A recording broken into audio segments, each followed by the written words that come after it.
Hello friends, तो स्वागत है आपका डेली ट्रेड एनालिसिस के एक और नए एपिसोड में।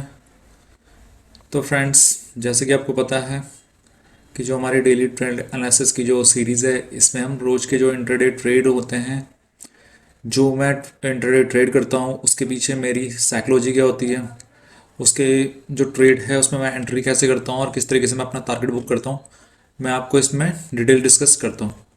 तो फ्रेंड्स, अगर आप बिगनर हैं तो आपके लिए वीडियो बहुत ही ज़्यादा हेल्पफुल हो सकती है, तो वीडियो को पूरा ज़रूर देखिए।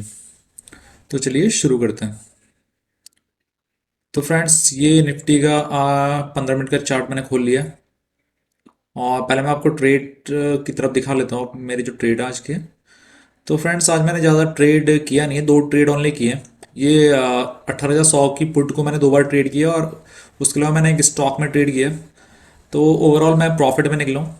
तो मैं आपको बताता हूँ कि जो ये पहला ट्रेड जो मेरा लॉस में गया है, वो लॉस किस तरीके से मैंने लॉस बुक किया है, और ये इस स्टॉक ट्रेड को मैं आपके साथ डिस्कस करूंगा। तो पहले निफ्टी का ट्रेड डिस्कस कर लेते हैं। तो फ्रेंड, जैसे कि आज हमारा मार्केट थोड़ा सा गैप डाउन खुलता है, और जो पहली कैंडल 15 मिनट की जो बनती है, तो आप देख सकते हैं यहाँ पे डोजी कैंडल बनी है, ठीक है। तो जब भी कभी डोजी कैंडल कभी बनती है 15 मिनट के टाइम फ्रेम में, तो आप हमेशा एक बात हमेशा ध्यान रखना कि आपको वहाँ पे जो ट्रेड है उसके लिए थोड़ा वेट करना है। और ट्रेड के लिए वेट का आपको कब तक करना है, आपको एक और दूसरी जो 15 मिनट की कैंडल है उसको क्लोज होने का वेट करना है, ठीक है। अगर ये 15 मिनट की कैंडल जो पहली जो डोजी कैंडल है उसका हाई या लो ब्रेक करती है, अगर ये लो ब्रेक करती है तो आप मतलब श्योर हो सकते हैं कि आज डाउन ट्रेंड हमें मिल सकता है, जो आपको एक अच्छा खासा डाउन ट्रेंड देखने को मिल सकता है। और ये अगर अपसाइड के लिए ब्रेकआउट करता है तो आपके लिए फिर आप ये मान सकते हैं कि ये आज के दिन अप ट्रेंड दे सकता है, ठीक है। तो जैसे कि मैंने वही किया कि मैंने जो ये 15 मिनट की जो कैंडल है इसको यहाँ पे, उसके बाद जो नेक्स्ट कैंडल है इसका क्लोज होने का वेट किया। जैसे ही क्लोज हुई, ठीक है, मैं कंफर्म हो गया कि इसमें आज का ट्रेड थोड़ा डाउन साइड होने वाला है, ठीक है। और उसके अलावा मैंने आपको ये रेंज वगैरह सब कुछ दिया था, और उसके अलावा ये डाउनवर्ड मैंने एक चैनल बिल्ड किया जो लास्ट 2 डेज का जो लो हाई की मैंने यहाँ पे लो आई को कंसिडर करके यहाँ पे चैनल बिल्ड किया। तो यहाँ पे ये चीज़ें अब आपको एज ए ट्रेडर, ठीक है, अगर आप अभी बिगनर हैं, ठीक है, तो यहाँ पे मतलब जो मैं ट्रेड करता हूँ जिस तरीके से, तो मैं pure price action based strategy use करता हूँ। मैं इंडिकेटर पे कोई बिलीव नहीं करता, इंडिकेटर मैंने बहुत यूज़ किए हैं। तो मुझे तो ओवरऑल कोई प्रॉफिट दिखा नहीं इंडिकेटर का। मैं ये नहीं बोल रहा हूँ मैं कि इंडिकेटर से कोई फ़ायदा नहीं है, इंडिकेटर से फ़ायदा होता है, लोग करते हैं, लेकिन आपको ये बात समझनी पड़ेगी कि इंडिकेटर जो है वो जो हमारा प्राइस एक्शन है उसी पे बेस्ड होता है, ठीक है। तो अगर आप प्राइस एक्शन समझ पाते हैं तो आप इंडिकेटर को बहुत ही अच्छे से यूज़ कर सकते हैं, और अगर आप प्राइस एक्शन नहीं आपको समझ में आ रहा तो इंडिकेटर आपके लिए इतने हेल्पफुल शायद ही हो पाएंगे। क्योंकि मेरा एक्सपीरियंस कहता है कि इंडिकेटर, अगर आपको प्राइस एक्शन समझ नहीं आता तो आप इंडिकेटर मैं कुछ नहीं कर सकते, ठीक है। प्राइस एक्शन का मतलब वही है जो पैटर्न्स वगैरह जैसे बनते हैं, कैंडलस्टिक पैटर्न्स होते हैं इसमें, ठीक है। और जो हमारे कैंडल्स जो कैंडल्स फॉर्मेशन होती है, ये सब जो ये चैनल्स वगैरह जो भी हम बनाते हैं, ये सब प्राइस एक्शन में आता है, ठीक है। तो यहाँ पे ये रॉ, आप बोल सकते हैं प्राइस एक्शन एक ड्रॉ फॉर्म है, ठीक है, एनालाइज करने का, ठीक है। और ये बेसिक है, मतलब बेस पूरा प्राइस एक्शन में बना है, चाहे इंडिकेटर है चाहे कुछ भी हो। तो हमें प्राइस एक्शन को समझना बहुत ज़रूरी है, ठीक है। तो जैसे कि मतलब यहाँ पे सबसे पहले मैं अपने लेवल फॉलो करता हूँ, उसके अलावा मैं पिवट्स भी यूज़ कर लेता हूँ।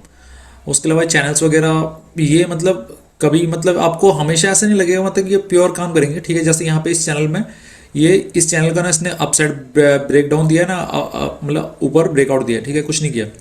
तो हमें सारी चीज़ें कंसिडर करनी पड़ती है। तो यहाँ पे आपको सबसे पहले कैंडल जो फॉर्मेशन है उसको समझना पड़ता है, ठीक है। तो जैसे कि मैंने आपको बताया कि पहली अगर डोजी कैंडल बने तो आपको सेकंड कैंडल का वेट करना ही करना है, ठीक है। तो मैंने भी वेट किया, और यहाँ पे फिर मैं आपको 5 मिनट में लेके जाता हूँ। तो जब ये दूसरी कैंडल यहाँ पे क्लोज होती है, ठीक है, सॉरी, तो जब ये दूसरी कैंडल क्लोज होती है और उसके बाद ये जब अपसाइड के लिए ये मूव देता है, ठीक है, तो ये यहाँ पे ये आया 10 बजे की जो कैंडल है, ठीक है, आप देख सकते हैं ये अपसाइड के लिए आया। उसके बाद जो पहली नेगेटिव कैंडल बनी, ठीक है, मैंने इसमें ट्रेड में एंट्री करी, ठीक है, मैंने 100 क्वांटिटी ली थी।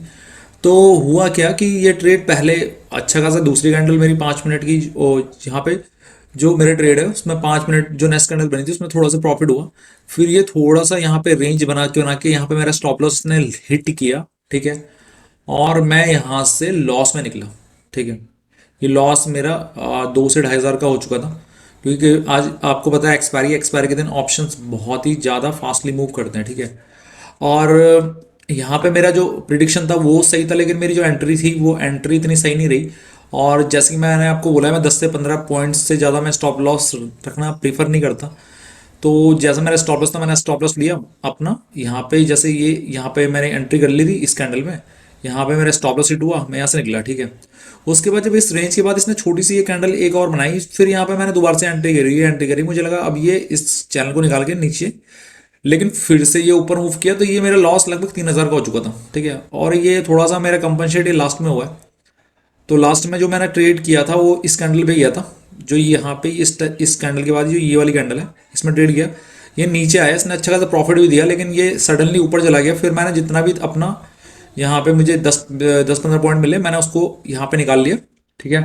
तो उससे मेरा जो ये लॉस है वो थोड़ा काफी हद तक ओवरकम हुआ, ठीक है।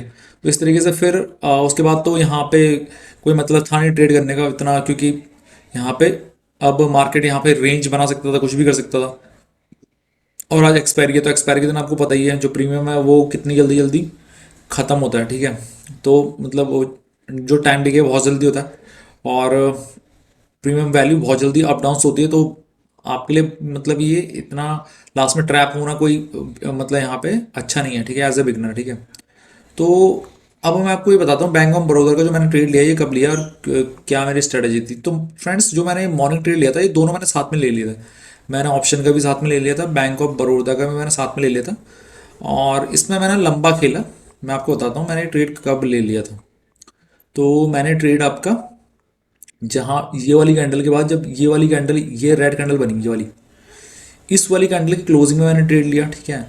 और मैंने टारगेट जो मतलब 2,000 क्वांटिटी मैंने ली थी, 1,000 मैंने यहाँ पे बुक कर लिया था, ठीक है। 1,000 मैंने रहने दिया, और मुझे मतलब ये था कि ये शायद यहाँ तक टारगेट दे सकता है, ठीक है।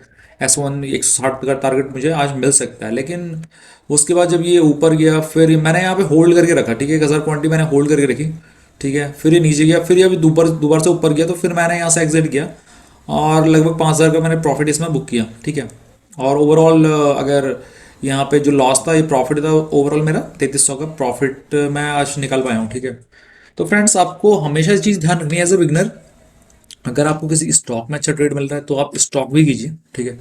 और अगर आपको यहाँ पे ऑप्शन ऑप्शन में अच्छी एंट्री मिल रही है तो आप ऑप्शन भी कीजिए, ठीक है। यहाँ पे मुझे मतलब यहाँ पे एंट्री दिखाई दी, मैंने एंट्री करी। और हमेशा आपकी एंट्री परफेक्ट नहीं होने वाली, कोई भी बंदा परफेक्ट नहीं हो सकता स्टॉक मार्केट में, ये आपको ध्यान रखना है। ये प्रॉबिलिटी बेस्ड है, प्रॉबिलिटी आपको ज़्यादा रखनी है हमेशा। तो मेरा जो ट्रेड था वो मैंने ट्रेड कोई गलत ट्रेड नहीं लिया था, मैंने वो मतलब ट्रेड अच्छा था। और जो मेरा टारगेट यहाँ पे लेवल्स जो मेरा था, वहाँ लेवल्स भी टच किया है, ठीक है। बट ये है कि वो वहाँ पे थोड़ा सीधे ना जाके थोड़ा अपसाइड होके नीचे आया, ठीक है। तो मुझे जितनी मेरी कैपेसिटी थी मैंने उससे ज़्यादा ट्रेड किया, मैंने ज़्यादा कुछ ट्रेड किया नहीं फिर यहाँ पे। तो आपको भी ऐसे ही करना, अपनी कैपेसिटी के हिसाब से ट्रेड करना है, ठीक है। तो अब अगर कल की बात करें तो कल के लिए ये लेवल्स जो यहाँ पे जितने भी लेवल्स है ये आप नोट कर सकते हैं, ये आप अपने चार्ट में प्लॉट कर सकते हैं, ठीक है। उसके अलावा ये चैनल है, इस चैनल को भी चाहे तो आप एज ए यहाँ पे यूज़ कर सकते हैं। यहाँ पे आपको एज ए ये डायरेक्शन प्रोवाइड कर सकता है। अगर यहाँ पे ये टच होकर फिर नीचे आता तो यहाँ पे इसके मिड सेक्शन तक आप टारगेट बुक करने की सोच सकते हैं। और अगर ये इसको भी तोड़ के नीचे आता तो अब इस वाले नीचे जो लोअर है चैनल का लोअर साइड, तो उसको भी आप कंसिडर कर सकते हैं, ठीक है। ये सब डिपेंड करेगा कि कल जो मार्केट है वो कहाँ पे ओपन होने वाला है, ठीक है। तो यहाँ पे इस तरीके से ये आपके लेवल्स आपको प्लॉट यहाँ पे करने चाहिए, अगर आपको थोड़ा सी हेल्प चाहिए तो, ठीक है।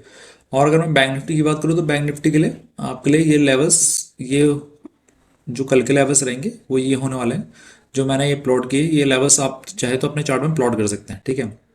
तो ये लेवल्स लेवल्स हमेशा काम करते हैं फ्रेंड्स, ये बात ध्यान रखना, क्योंकि ये levels price action based levels हैं। ऐसा नहीं, ऐसे ही मैंने रैंडमली नहीं किए, प्राइस एक्शन बेस्ड लेवल है, ठीक है। तो लेवल्स बहुत अच्छे से काम करते हैं, ठीक है।